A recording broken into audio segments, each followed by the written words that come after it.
Book 8, Chapter 19, Julius Caesar. Romans, countrymen, and lovers, hear me for my cause, and be silent, that you may hear. Believe me for mine honour, and have respect to mine honour, that you may believe. Censure me In your wisdom, and awake your senses, that you may the better judge if there be any in this assembly.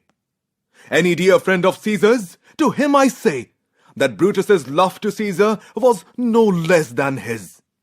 If then that friend demand why Brutus rose against Caesar, this is my answer. Not that I loved Caesar less, but that I loved Rome more. Had you rather Caesar were living and die all slaves, than that Caesar were dead to live all free men? As Caesar loved me, I weep for him. As he was fortunate. I rejoice at it. As he was valiant, I honor him. But as he was ambitious, I slew him. There is tears for his love, joy for his fortune, honor for his valor, and death for his ambition. Who is here so base that would be a bondman? If any, speak, for him have I offended. Who is here so rude that would not be a Roman? If any, speak, for him have I offended. Who is here so vile that will not love his country? None, Brutus, none. Then none have I offended. I have done no more to Caesar than you shall do to Brutus. The question of his death is enrolled in the Capitol, his glory not extenuated, wherein he was worthy, nor his offences enforced, for which he suffered death. Here comes his body,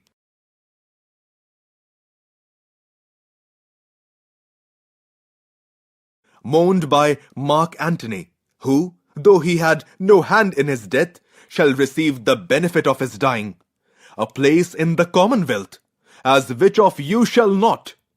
With this I depart, that as I slew my best lover for the good of Rome, I have the same dagger for myself, when it shall please my country to need my death. Live, Brutus, live! Good countrymen, let me depart alone, and for my sake, stay here with Antony. Do grace to Caesar's corpse, and grace his speech, tending to Caesar's glories, which Mark Antony, by our permission, is allowed to make. I do entreat you, not a man depart, save I alone till Antony have spoke. Stay ho, and let us hear Mark Antony. Friends, Romans, countrymen, lend me your ears. I come to bury Caesar, not to praise him. The evil that men do lives after them. The good is oft interred with their bones. So let it be with Caesar. The noble Brutus had told you Caesar was ambitious. If it were so, it was a grievous fault. And grievously hath Caesar answered it. Here, under leave of Brutus and the rest, for Brutus is an honourable man, come I to speak in Caesar's funeral.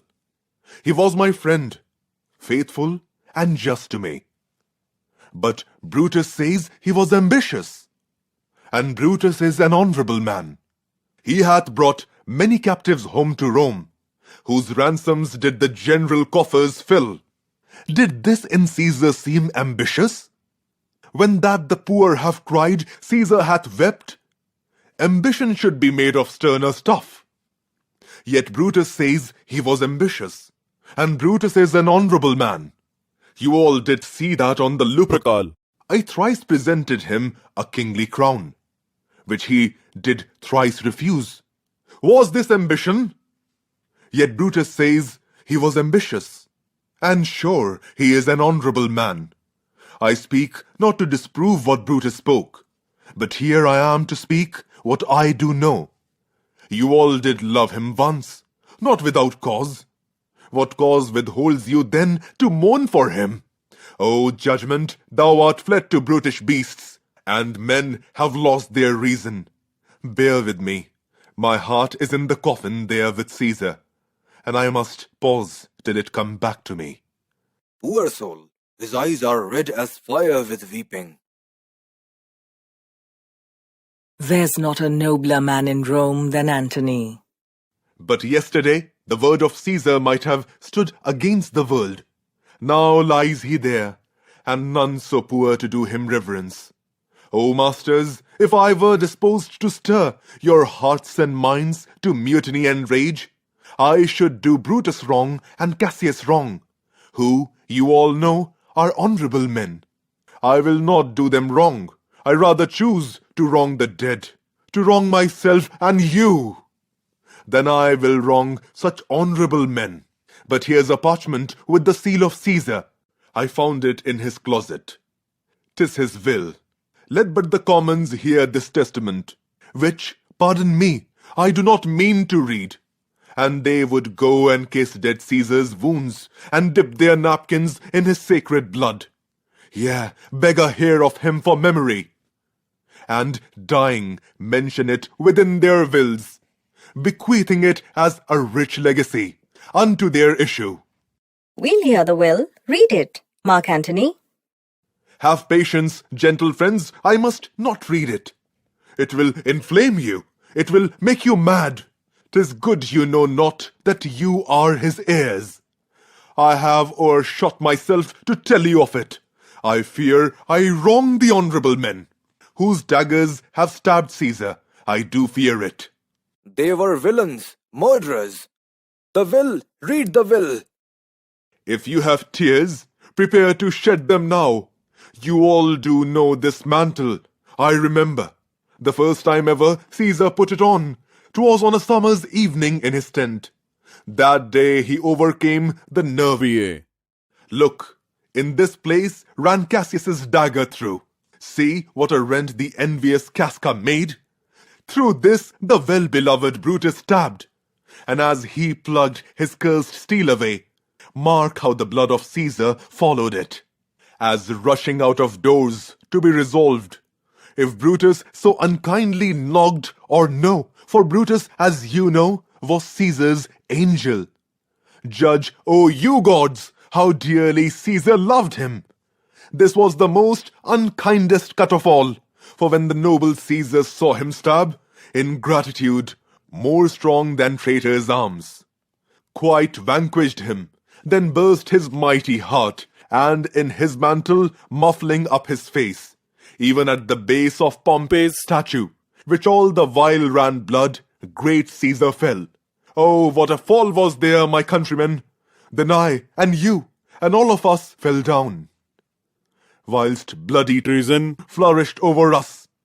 Oh, now you weep, and I perceive you feel the dint of pity. These are gracious drops. Kind souls, what weep you when you but behold our Caesar's vesture wounded?